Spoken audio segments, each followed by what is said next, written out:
Welcome back to A Fresh Story, the podcast where we have conversations about brave decisions to start over again. I'm Olivia. And I'm Jenny, and we're so glad you're here today.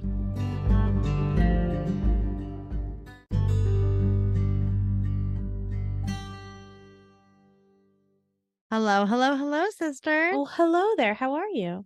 I'm okay. The sun is shining. It is nice to have that vitamin D. What's going on with you?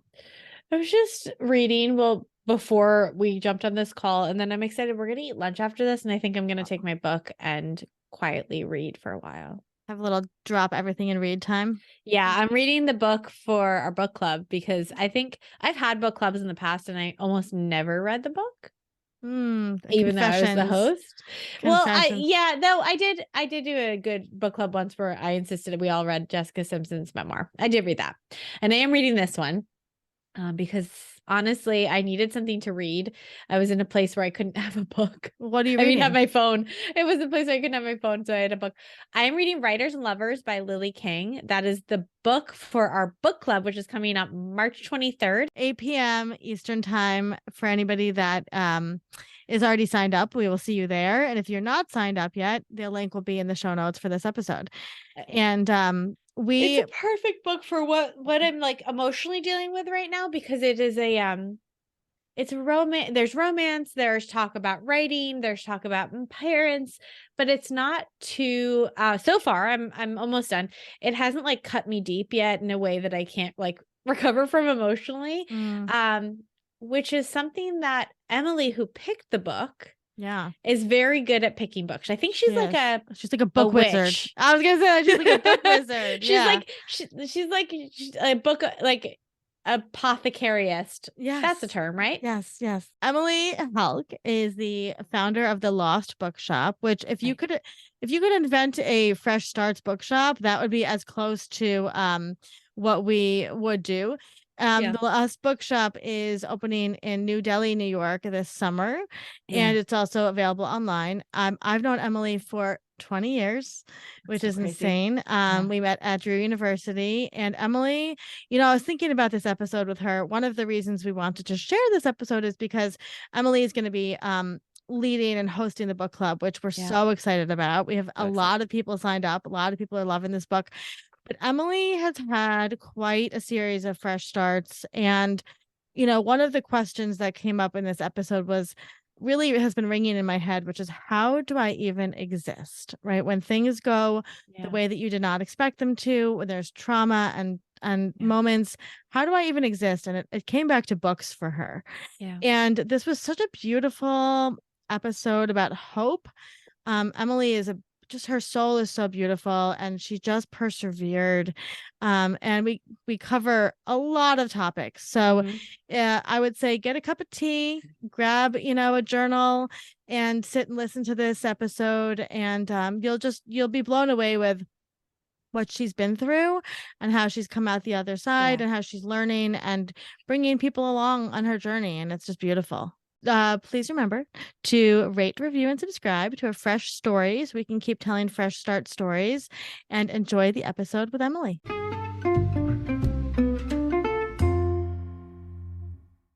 Emily Helck is a writer and artist who divides her time between Philadelphia and New York's Catskill Mountains.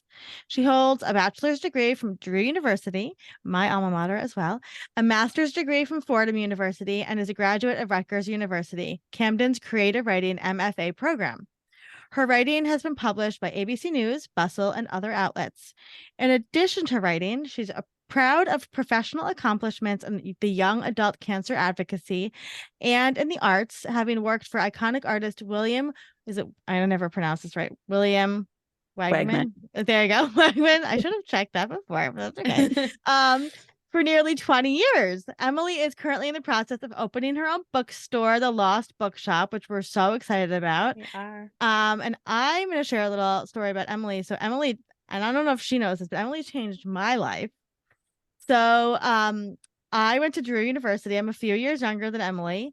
And after the end of my freshman year, Jenny's already crying. At the end of my freshman year, we got room assignments. This is like, because it really did change my life. We got room assignments for the next year.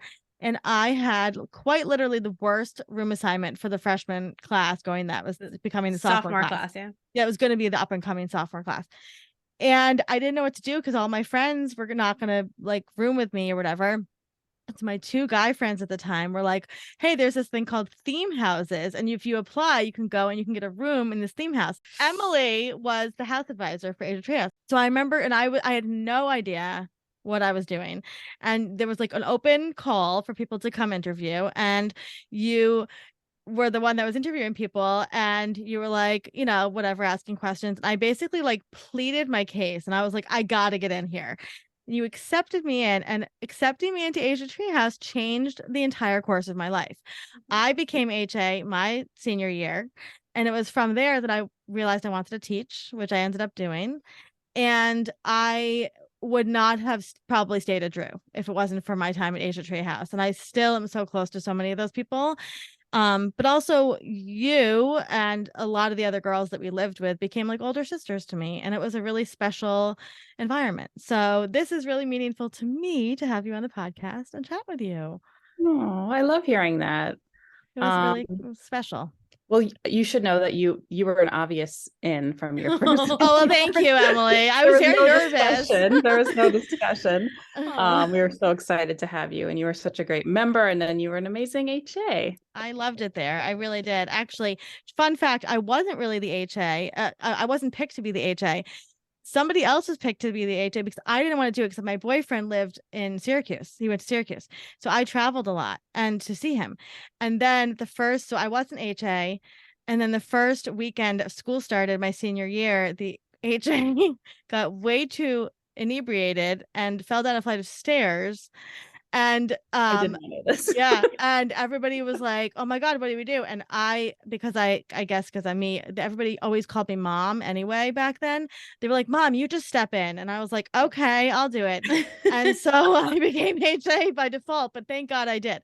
So anyway. I mean, it really did. It connected us with so many people, Matt, and so many people that like have been in our lives and are important to us. And it was like my first chance of like running events and like being like an educator, and I really doing the bulletin boards. It was all the bulletin boards. I learned from Emily because she's an artist. Well, anyway, we're so glad you're here and spending time with us tonight. So thank you, Emily. And how are you doing tonight, Emily? I'm doing all right. How are you guys doing? We're good. I can't believe it's only Tuesday. It's crazy. Yeah, it's crazy. Yeah. Long week. But why don't you take us back to the beginning of your Fresh Starts journey? Sure. So I was thinking about where to begin. Yeah. And there's been like a lot of the people you've had on the show, there's been so many fresh starts over the years. I'm 39. And so I think I'm going to like go back like 10 years, and I think that will be more than enough to talk about. So I'll go back 11 years. So 11 years ago, I was at Fordham getting my master's in English, doing a lot of creative writing. Fun fact, I was a graduate assistant for the program. And so I was in charge of like emailing. I was always doing this marketing stuff all the time. Always fell into these marketing roles. Yeah. So I was doing like our department newsletter and all of that stuff. And I got an item for the newsletter, which was a scholarship to do a writing program in Rome. And I was like, I really want to do this. So I didn't put it in the newsletter, and I applied for it. I love that. And shocker, I was the only one. So I got it. And so I went to Rome, and I never did study abroad in college because I was, as you alluded to, Olivia, I was always doing this res life stuff, and you can't do that. So it was really exciting to be in Rome and to be writing and feeling just really excited about what I was doing and feeling like I kind of had come into my own. And when I got back from that trip, I started having some kind of funny symptoms. I had bleeding from my breast, which I was like, what the hell? This feels like, I had like flashbacks to health class. I'm sure we never learned about this, but I was like, I could imagine my health teacher saying, that's not good. Yeah. So I had a great GP. I was able to email her. She emailed me back like right away and was like, no, you should come in. And so I went in, and went through all this testing and stuff and found out I had breast cancer. You were not 30. You were not even 30. No, I was 28. Yeah. Yeah, I was 28. And the really wild thing about that is my then husband, or current now husband, Mhm. always Matt, husband, yeah. in this Your first timeline, my husband. husband. When we were still just dating, we were living together. He had cancer. He was diagnosed with cancer, lymphoma. And we had gone through that whole thing together. And so as I was in sort of the testing nightmare fog, I just kept thinking, there's no way that this could be happening to me, because what are the odds that we both have it? And it unfortunately turned out we did. And really changed the course of my life in so many ways. I had a double mastectomy, I had chemo, I had radiation, I had a targeted therapy, which lasted a year. I did a clinical trial for a breast cancer vaccine to prevent recurrence. And over that time, I had a lot of complications from my reconstruction. So I ended up having 10 different surgeries all in. And so it was just a really wild, brutal time, physically, emotionally. And it really challenged my identity to the very, the very core, right? Yeah. It forced me to understand that I will die one day, like we all will, right? Yeah. And I think when you're 28, that's really still, for a lot of us, still feels very theoretical. And I have a friend who, a few years after I had cancer, we were talking and he said something like, "Oh, if I die, will die." Yeah. I have some bad news for you. Yeah. Yeah. When? Yeah. How did that affect your relationship? Because you weren't married yet, right? So we Or were you were married. married, but when Matt was sick, you weren't married. That's what it was. Correct. Yeah. When Matt was sick, we weren't married. And that was it was a real catalyst for us to get married, to be honest. We were like pretty young for New York.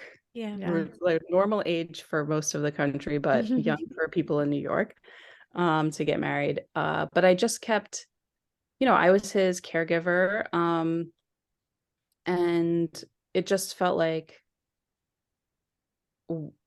what if someone decides like I'm not really family and won't let me in, or those kinds of things. And I don't know how much that really happens outside of TV, but it felt like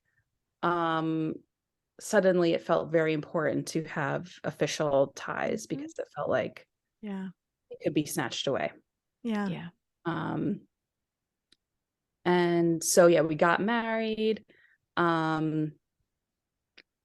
Blah blah blah. A couple of years later, I was diagnosed. And it really was just this. It's hard to even like explain the enormity of it. One of the sort of standout things that happened was that I sort of accidentally created a viral video. I had started blogging shortly after my diagnosis, really just thinking about myself and thinking about the experience with Matt, and how much of a total blur that an entire 6 or 8 months of treatment was. Just like, I have so few memories of it. The pictures, we have few pictures because no one felt like taking pictures. It was just a weird kind of blur that we sort of, no one really knows what happened. Yeah, you got through it. Yeah. So when I was in treatment, I was sort of like, I don't want that to happen. I want to understand this, And so once I started chemo, I started taking a photo every week of just sort of what I looked like, really just thinking about hair, but inadvertently ended up capturing a whole lot of stuff. I wound up taking pictures for a year, and then I made a video and put it on my blog, and it wound up being just completely bananas viral. Like, I mean, it was pre Gangnam Style, so keep that in mind. This is back in the, I remember. Yeah. But I did a lot of local news, and I went on MSNBC at one point, and lots of interviews, and it was a really wild experience. Just thinking, like it was exciting. It felt really good to be bringing visibility to Mhm. the fact that young adults get cancer. And Mhm. yes, it can happen. So many people are told, oh, you're too young, don't worry about it. And Yeah. then things get worse.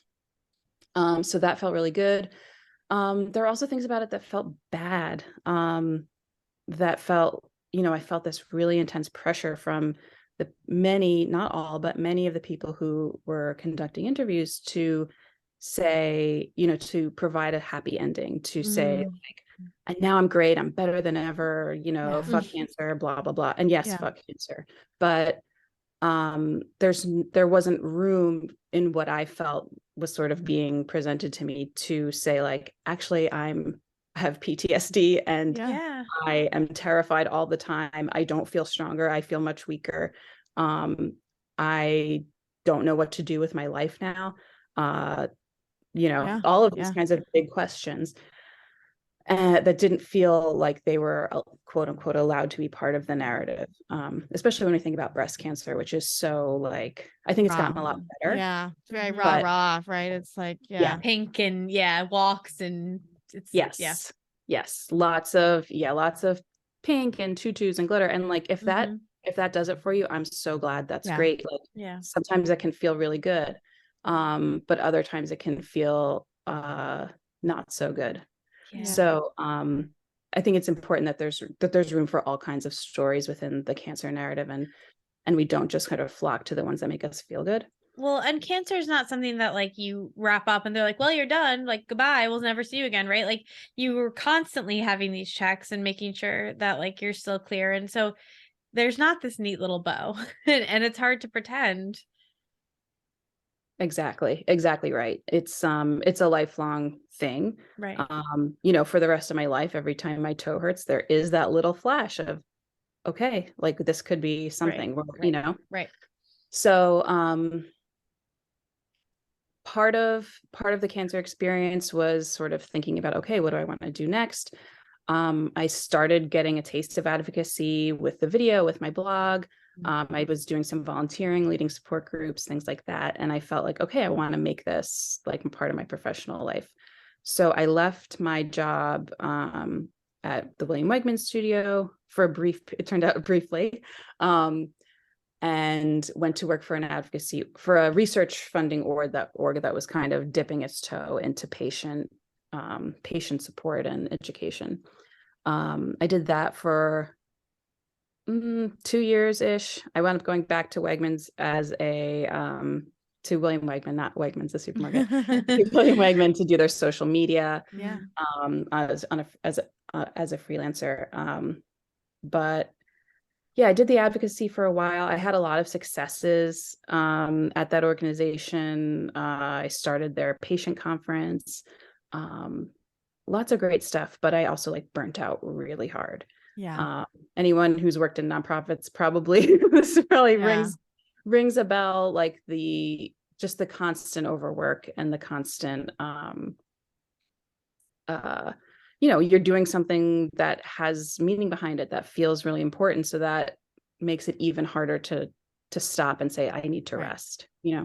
Wait, I have 2 questions. One is the year when you're going through the cancer and you're doing chemo and you're having all these surgeries, and I'm sure the surgeries were much more than that year, but like, what is your professional life look like at that time? Are you working every day? Like, I'm always so fascinated by that because we live in America and it's very capitalistic and we have to have health insurance. And then we were also going through these insane tribulations. So were you working that? Because no wonder you were burnt out is what I'm thinking. Like, were you working during that time?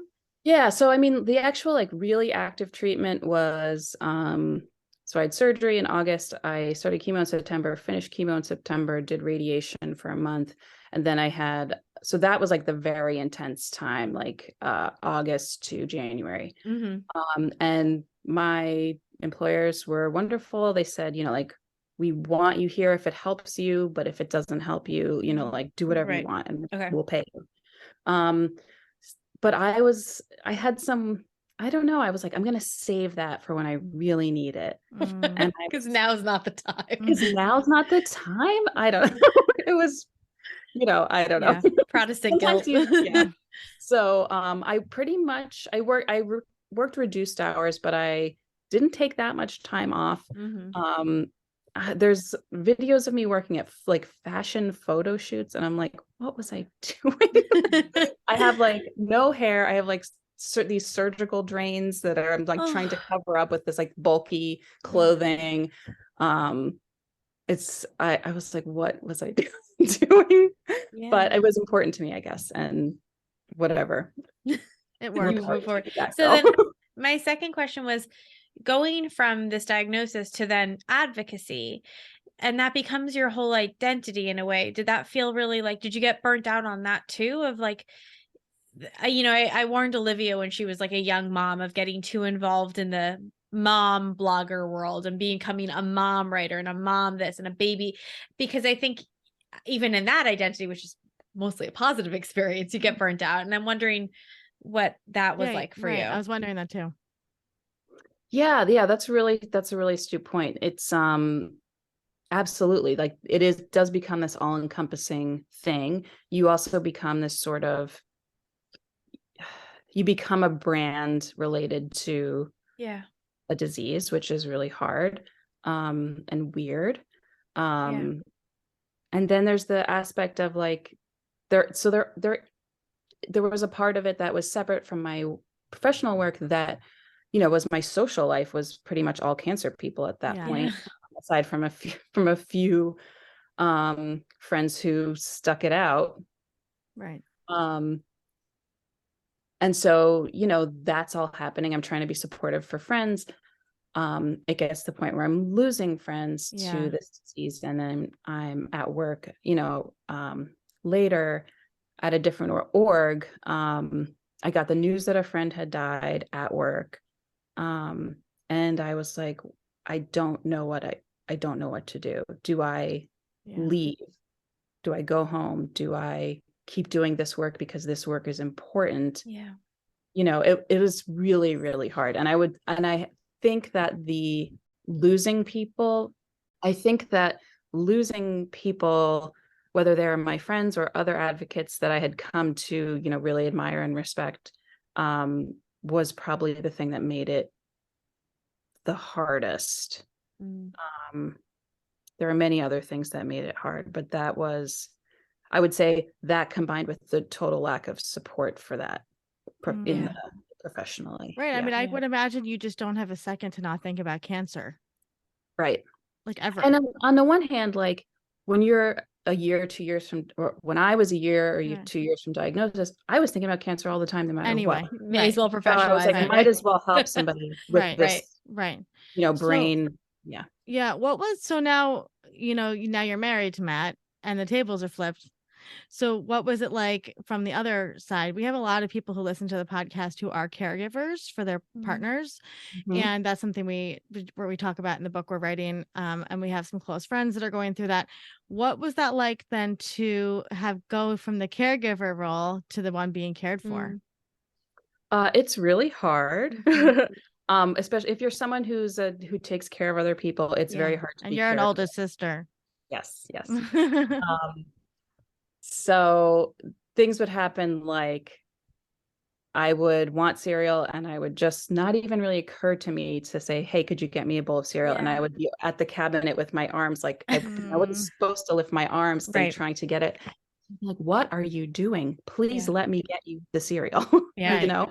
So there's that part of it that's just sort of innate. I wasn't asking for help automatically. And I would say that is the biggest thing that I learned from the cancer experience, was that ask for help. People want to help you. They can help you. And if they personally can't, they're more than happy to try to find you the help you need. So that was, funny and weird. He did a great job. I remember being at the plastic surgeon's office with him, and my plastic surgeon was this total, like, amazing human who had no life outside of doing this, which for me was great, but I think probably for him was not great. But I remember being in one of the early consults with him and Matt saying like, I don't know what I'm going to do. She took great care of me. I don't know how I'm going to do as good a job. And he just said, you won't. And I think that was kind of perfect because it just takes the pressure off. It allows for failure, allows for mistakes. And because of course we're always going to screw up and not say the right thing. We can never care for another person in the perfect way that they need ever. That's why it's so important to care for ourselves, because no one knows what we need better than ourselves. Yeah, it's so true. And I think what an interesting especially for a young couple, right? You're a young married couple, and we talk a lot about marriage, and it's like, oh, people get married for this reason, or they get married for this reason. But like life is heavy, right? And like that's the shit that people actually go through, right? Like having kids aside and having to recover from that, whatever, there's like real sicknesses and real mental health stuff. And like that's the person you have to sign on for when you get married, right? And so like that has to come from a place. And I know Matt just a little bit from like knowing just a little bit, but like, you know, you have to really respect each other as humans to want to show up for each other like that.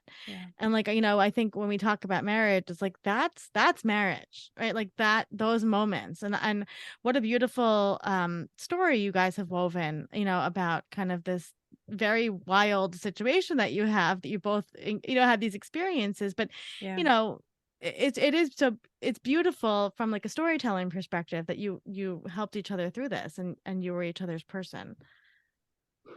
Thank you. Yeah, I mean it has been, it's been such a sort of foundational thing for each of our identities and for our identities together, that it's I wish it never happened. Let me make that very clear. Right. But it did. Yeah. But yeah, it's been a huge, I think of cancer as my moon, always there circling around, but not the sun, right? Like not everything, but always there. That is the most writerly thing I think anybody's ever said in our podcast. It's beautiful. That's beautiful. So okay, so you're in your early 30s, you are coming out of the cancer experience, and you decide what's the next phase, what's your next fresh start journey there. Yeah. So I was at a different org, one that had helped me a lot. I was happy to be working there and helping them advance their mission, but I was really burnt out this time. And I was just looking for the exit. I was like, how do the answer is not another nonprofit job, that's for sure. What do I do? And the MFA, Master of Fine Arts in Writing, had sort of always been in the back of my mind as a possibility. And I was like, you know what? I'm just going to find out about this. I knew that there were fully funded programs, which means that they pay you to go to school. Not very much, but they cover your tuition and you teach and get some grants maybe, and you can kind of squeak it out. And if you are interested in doing an MFA, only look at those programs. Never, ever pay for an MFA, because it is not like an MBA. It will not result in any money ever. Very good advice. Very good advice. So I was, began the sort of year-long process of preparing and applying for one of these programs, which are, I think there's about 25 across the country. And I knew I didn't want to leave the Northeast. So that limited me a lot. So I was only applying to, I think, 5 or 6 programs, and they're very hard to get into. And I was like, there's a very good chance I will not get in. I need to have another plan for what happens in that case. And it was, I would go work in a bookstore was my backup plan for that. Which is the best life plan. Let's be honest. To my delight, I did get accepted to Rutgers Camden, which actually was my first choice. And we moved to Philadelphia. I went to Rutgers Camden. I had a great time with my cohort of other writers there, had some great teachers there. I became a teacher myself. I taught freshman comp and having never taken it, and, creative writing at Rutgers, which I really loved. And during the program, I was working on a novel that was based sort of thematically, emotionally based on my cancer experience. Everything was chugging right along. And then of course, 2020, we all know what happened then. Rutgers did not handle that well. I'll leave it at that. But it was very tenuous of whether any of us would have jobs, in the next semester. And so it was pretty destabilizing and all of that stuff, of course. Like, had you graduated your MFA at that point?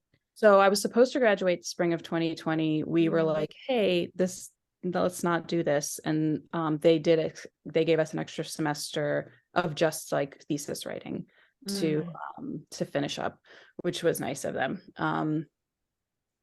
That was not the university proper. That was the creative department. So that's what I did. We started, Matt and I started talking about, okay, like what's next for life? Everything is different now. What do we want to do? And so we decided, maybe it's time to start figuring out family, if how, all of that stuff. My youngest 3 sisters are adopted from China. And so that was sort of that was always how I pictured having a family. So I started exploring that first. China has shut down adoptions when COVID started, and they haven't reopened. And so that was like quite a devastating thing to learn, that this thing I had always kind of kept in the back of my mind as how my family would come to be would not probably ever happen that way. That's very interesting. I feel like usually that's people's like unfortunate backup plan, right? And so it's very interesting that was your plan A, to grow your family, and how that can also be taken away from you. It's fascinating. Yeah. So I grieved that. And then we decided, okay, both of us thought, like, we've both been through chemotherapy. There's no way we can have kids. And we were like, but let's try, right. Give it a try. And so we started trying to get pregnant. I did get pregnant, within a few months, which was great. We told our families at Thanksgiving that year. 2 weeks later, I had a miscarriage. And then unfortunately that happened again and again. So 3 in a row, very rare. Not much information on why, other than to say, like, we were told you have to do IVF pretty much to not just, to have any sort of semblance of faith that you won't continue to lose the pregnancies. And I just felt like at that point, I just can't. I've been through so much medically, and even the regular maternity appointments were just like a lot. So I imagine that whole process would be very re-traumatizing potentially. Yeah. Like to be in a room with a midwife and say, hey, I had a double mastectomy, and then 10 minutes later for her to ask if I'm going to breastfeed. I'm just like, maybe come on, guys. Probably not is the answer. Probably not. That's a whole other podcast. Yeah. That's wild. And like, also, again, like you said, that wasn't really your plan A. Right. Like, because, especially, how the universe works. You're like, okay, well, I did get cancer. I mean, but that I wanted to adopt anyway. The thing I want is still accessible to me. Adopt. Right. And then you're putting your body through that. But did you feel betrayed by your body at all after like having that happen? I think the body betrayal stuff was really during cancer. Started earlier. Yeah. And I think by the time of the pregnancies, I was so shocked that I was even getting pregnant at all. And I was so guarded about it. Now I know that there's a lot of advice that's kind of contrary to how I felt about it, but whatever. I really protected my heart a lot when it came to those pregnancies, and didn't let myself look at the cute clothes and that stuff. I mean, why would you? I get it. But I think that a lot of women feel like that. Like, I think it's so scary. And and I think it happens. The more we do this podcast, the more we find out, like, so many women have, lost early Lots of pregnancy loss. loss. Yeah. And later it's crazy what we don't talk about. I'm glad we are now, you know. Yeah, yeah. And just the wide range of experiences of miscarriage and Yeah. the how medically how it looks, physically, Mhm. emotionally. It's so different. There's such a wide range of experiences. Yeah. So Yeah. the more we talk about it, the better.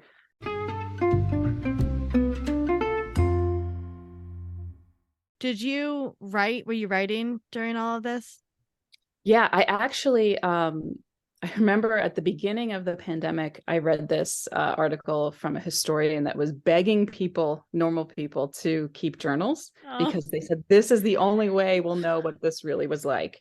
Yeah. Uh, you that's know, nice. so I'm not normally a diary keeper, but I did keep a diary through 20 from March 2020 till January 2022. For the Um, museums.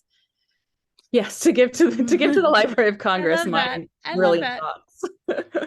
More But brilliant I than mean, others. and part of it was while I was writing was, oh, I might have children and maybe they'll be interested in reading this. And so there was a lot of weird feelings when I was having these miscarriages of like, well, who am I writing this for? Because Mm. honestly, it's not going in the Library of Congress, right? Who is the sort of future, what is the future human that I'm writing this for? But so yeah, I did some writing in there. But I haven't done a lot of like journaling kind of prompts about these things. Yeah, there's probably a lot to explore that it's gonna take some time to unearth. Um, What about like artistic expression? Because you're an artist too, right? yeah, I mean, yeah. Yeah, sort of minimal. It's been weird. It's been non-fruitful to please don't, that's such a bad pun. yeah, It was sort of a closing it's in hard. that, Totally. that I Yeah. totally get it. I really do. It's dark. It's just a very dark. yeah I can't access the part of me that's free enough to write when I'm going through really dark stuff too, right? Like if I go down that road, I don't know if we're coming back, right? Like yeah that's the problem. So if I'm sad, like I write poetry and I write when I'm happy usually, which isn't the best poetry, but it, if I'm sad, it's like it's too much. I don't know how I can do that. yeah. That's a really good, like, that's why I started blogging actually during cancer, which is that I started writing in a diary and I was like, holy shit, I can't Yeah. be in this space. So writing for even an imagined Others. audience, I was like, keep Yeah. it quick, keep it fun, like, Yeah. and that actually really helped me to kind of recontextualize, I think probably for better and for worse, maybe. Yeah. There's like a performative aspect, but Well, I mean, it is performative, but it's also the language we choose to use to illustrate our experiences do change the way that we experience things. Yeah. Right. yeah, So, the way that we choose to write about XYZ or say out loud does change not just the way our memories perceive things, but the way we move through the experiences. Right. So that's interesting. I mean, I guess my question for you is like, how did you get through all of that? Like, during that time, especially, you'd been through so much, and then you're like having these nuggets of hope, and then it falls apart. Like, how do you get through that? That's hard. yeah, so much therapy, Olivia. Yeah. So much. Good. That's That's great. So much. Yeah, the most therapists I've ever had at once is 3, which I Yeah. feel pretty excited about that number. You get It's to like ring the pretty bell on that one. You got 3 therapists at once. advanced. 3 therapists at once. Yeah, it was, there were, and that's not even the end of it, but there were times when I just felt like, what else can actually happen and have me still breathe, Yeah. have me Yeah. still wake up in the morning. So I had the 3rd miscarriage. The week before it was official, I was like, it was feeling like it wasn't gonna work. The embryo was measuring a week behind. I was like, my hormone levels weren't right. And I was like, Yeah. this feels really dicey. And I had been thinking about this bookstore thing. My whole life I've wanted a bookstore. And the last couple of years I had been thinking about it more seriously. And there was this big giant binder you could buy, How to Open a Bookstore. And I was like, you know what? I feel really bad today. I'm really freaked out. I'm buying myself this binder. And it came. I lost the third pregnancy, and I was like, this is what I'm doing now. This is it. And I started looking for a space, started learning how to write a business plan, learning everything I could. And then my dad died very suddenly. He got COVID. He was vaccinated and boosted and all that. And I hate that I have to qualify it with that, but I feel this need to say those things. He was very, very careful. He went out, we're not sure that where he got it, but we think it was this one dinner we went to as a family. And he was fine. He was like, didn't really feel that bad. Worked, every day from home, and then died really suddenly. He had a heart attack, caused by COVID. And it was a complete shock. I'm still not over the shock. That was December 2021, a few days after Christmas. And that was a whole other tailspin for me, for my family, sort of for everyone in our orbit. And that's when I got therapist number 3. Started doing art therapy. Yeah, that's great. And just trying to, really like, how do I exist? Yeah. Was really the task. And art was hugely helpful. I love art therapy. It's really not just for children, even though it seems like we had Laura, our friend Laurel is an art therapist. Yeah, it's and wonderful she's for adults. Yeah, it's wonderful. So I highly recommend that. And I had this thought, wow, what do I do now? Like, do I still move forward with this bookstore? It would mean moving farther away from my family, because I wanted to do it in the Catskills. It was really, really a struggle what to do. Should I try again to have a baby? Would that make people feel better? Whoa. That's I mean, that's a real older sister thought. And you're a Pisces too, right? Yes. Your birthday's coming up. Yeah, we share those qualities that are not always good. And so that's the very right. How can I quell everybody's hurt? Right. Yeah. But it's not my job. Not your job. No. I'm sure therapists 1, 2, and 3 would agree with that. But I love that question. How do I just exist? Yeah. So I decided to keep going with the bookstore. My dad has a lot to do with my love of books. He read to me a lot as a child, and often not children's books, which is pretty funny. But because he said they were interesting, I was interested in Charles Dickens when I was 6 years old. And so I was like, let's fucking do it. Let's go. And so that's what I've been working on for the last year and a half, is figuring out this bookstore and finding a space in this tiny town in upstate New York, and learning how to buy books. And I started over the summer doing pop-ups in town, and those were really, really well received, and people were so excited. And truly, it was wonderful. It was just wonderful to talk to people about books. I would get chills talking to people about books. And I was like, oh, I'm such a nerd and I love it. It's amazing. wonderful. I mean, I'm getting emotional thinking about it, because I remember when you launched and I was like, oh my God, this is what she should be doing, right? This is like her perfect. And like, it's so special. Like, we talk a lot about support, right? And how you can support people, and like watching the people in your orbit, right, live out their dreams, and like watching everything you do, and just like the inception of everything, and the finding the location, and when famous people go into this bookstore and I'm like, Emily, I saw this person, it's so cool, right? And it's like, watching you build this is so beautiful, like from an outsider's perspective. And it's like, I think a lot of people walk through life in this question of like, how do I just exist? And you're like, how are other people doing this? What are they doing? Right? How are they getting up in the morning? And sometimes people really do get the chance to live out their dreams. And those are the people that we can emulate and we can model.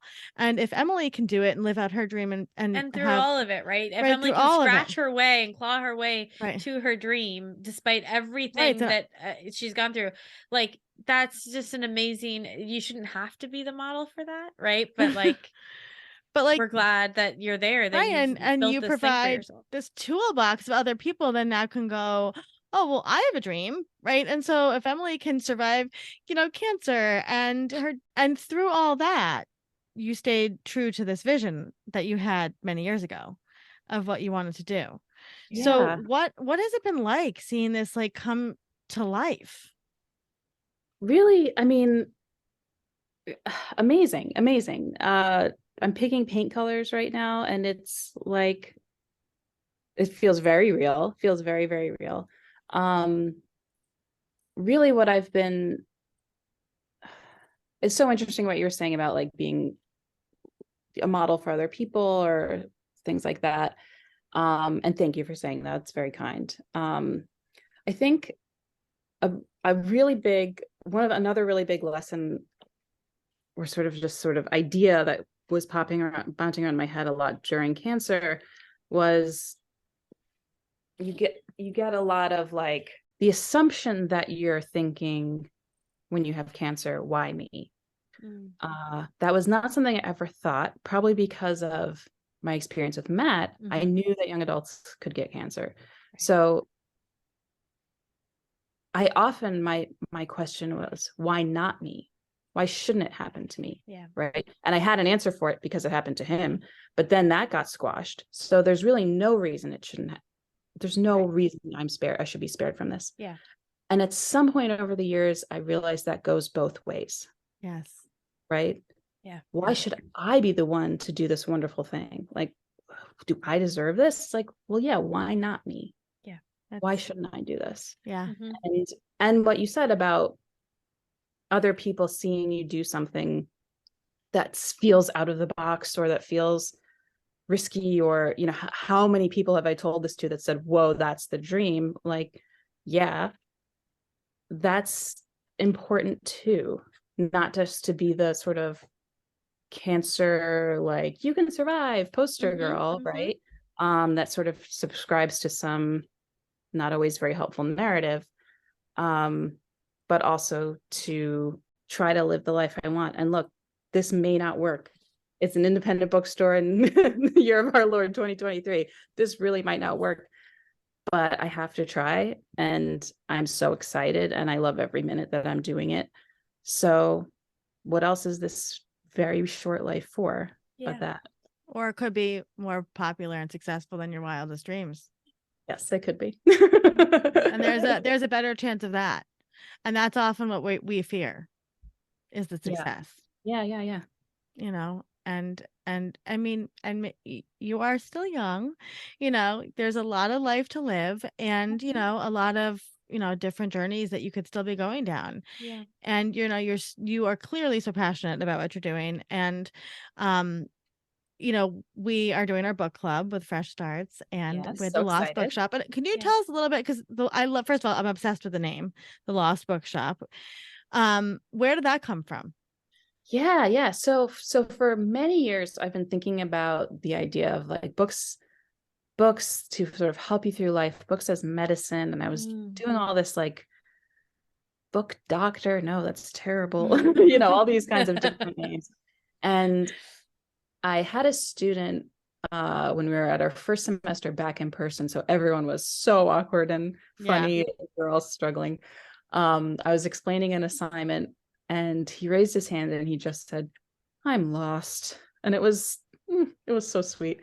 And I was like, wow, there's so much beauty in that. Like, and just being able to say that and the metaphor of being lost. And I was just kind of walking, I think through the woods or through a meadow or something in the Catskills, and the Lost Bookshop just sort of popped into my head. And the books that our tagline is books for getting lost and finding your way. So that when you're going through these immense moments in life, transition, grief, There are Fresh books that starts, will yeah. help you through it. Fresh starts, Yeah. books that will help you through whether what you need to do is escape or if you want to wrestle with it.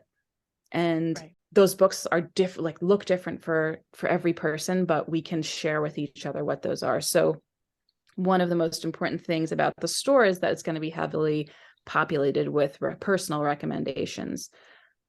This book helped me when I was with my mom in the hospital. This book helped me when I was getting a divorce. This book helped me through early motherhood.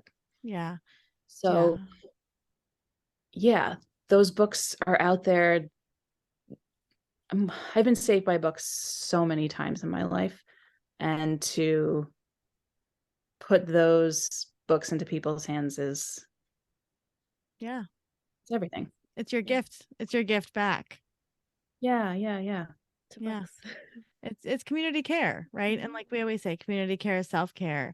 And what I love about the books you have is that they're not the typical self-help, quote unquote books or whatever.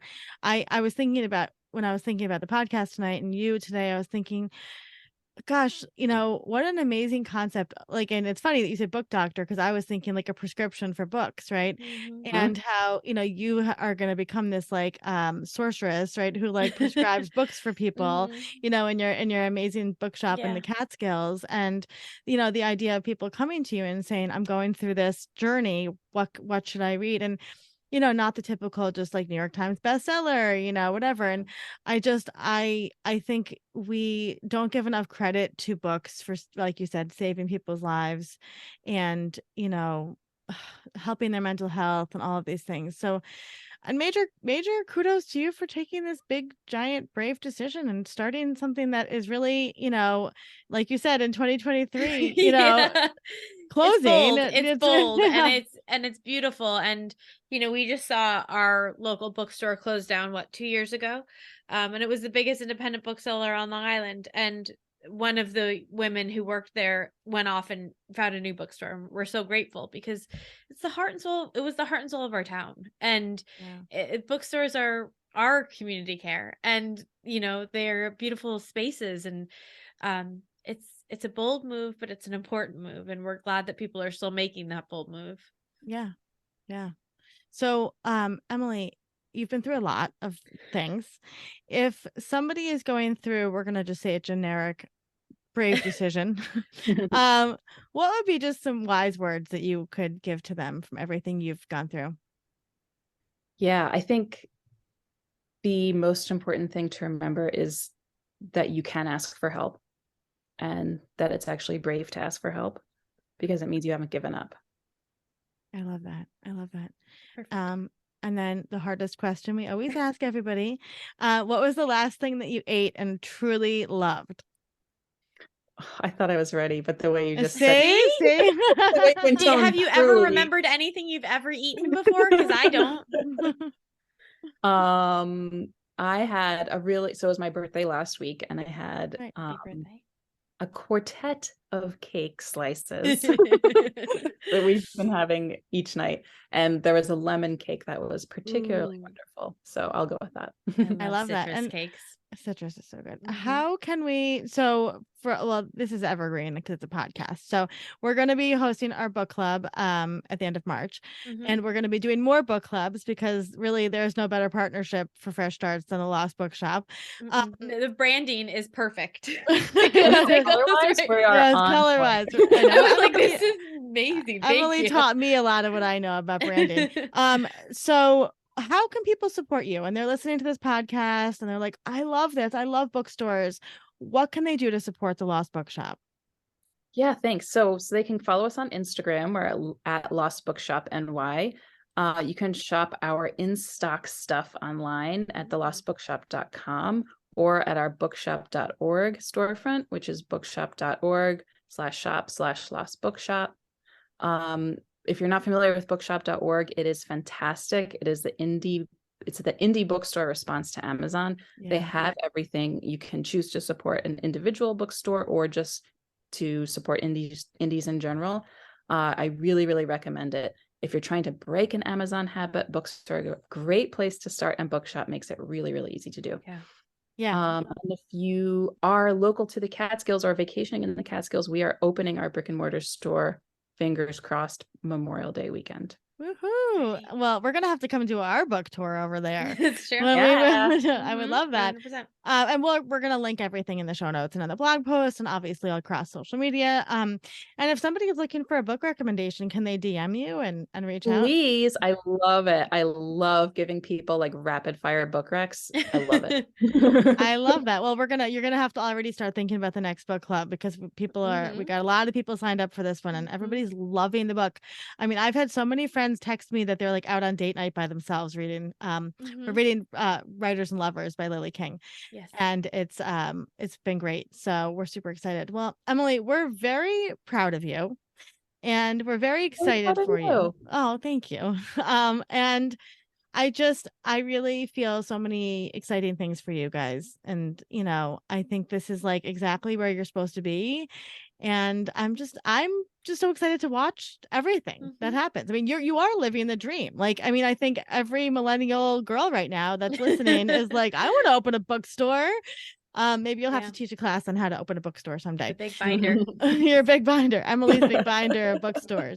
But thank you for sharing all of that, and for sharing your story in such a beautiful and artistic way that other people don't feel alone, because everybody's going through a lot. And we're just honored that you are brave enough to talk about it, because it's hard. Yeah, thank you. And I'm so happy to be on the show with you guys. I love what you're doing. Keep doing you. it.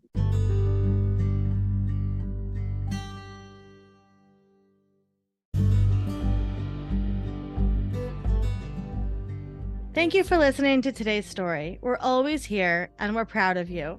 Until next time, brave one. A Fresh Story is brought to you by Fresh Starts Registry, the first and only platform for everything you need to start again. You can read the show notes and learn more about today's episode at freshstartsregistry.com/podcast.